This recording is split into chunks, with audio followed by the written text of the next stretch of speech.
Hey everybody, I was praying this morning, and as I was praying and reading through Scripture, the Lord really brought to my attention actually one of my least favorite Psalms, and this might surprise you.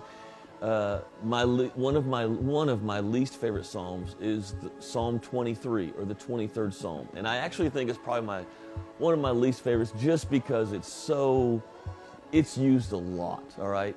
And that's cool, and I'm sure that is probably some of your favorites, and it's probably on your wall and maybe a painting. And again, it is totally cool. It's Scripture just telling you me. And so as I was praying this morning, and I felt like the Lord said, hey, look at Psalm 23. I want you to read this and talk about this. I felt like this was a word for somebody specifically that just needed to hear this. And so I'm not going to read the whole Psalm because most of you probably have it memorized anyway. Especially if you've been in church anytime. You've at least heard it if you've ever been to a funeral, which I'm sure many of you have. But get this. He says, even though, let me back up, verse 3. He says, He refreshes and restores my soul. He leads me in the paths of righteousness for His name's sake.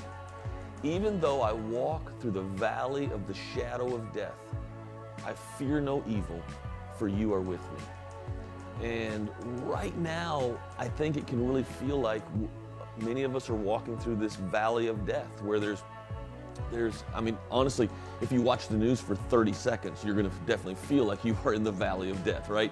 It's gloom, despair, and agony on me everywhere you look.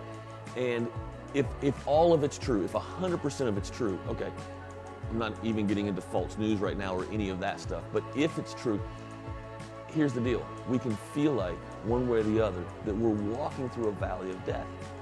The cool thing, though, and this is what I want you to understand, you can be in the valley of death and have zero fear, have no fear. And how do we get to a place of no fear? We've talked about fear a lot, but how do you get to the place of no fear even though you're in the valley of fear? And he says this, he says, I fear no evil, for You're with me. Your rod and Your staff, they comfort me. The rod of the shepherd, I'm sure you guys know this with the hook and all that stuff, but the rod part of it was to beat off wolves or lions or any type of predator that would come against the sheep. And so it was the protection of the master. So the rod was the protection. So even right now you can rest in the idea of knowing that the Lord, the master, is protecting you even though you are in a dark place. And then he goes on, he says, so the rod and your staff, the rod is for protection. The staff part of it would be talking about the sheep would be on a path or whatever, and he would gently tap the sheep to keep them, to guide them along the right path. And so when we're in a dark valley, when we're in a dark place, when we're seem to be surrounded by anything except goodness and peace, the master still protects us and still guides us on the path that we're supposed to be on. And we go through that valley, and he guides us, He protects us.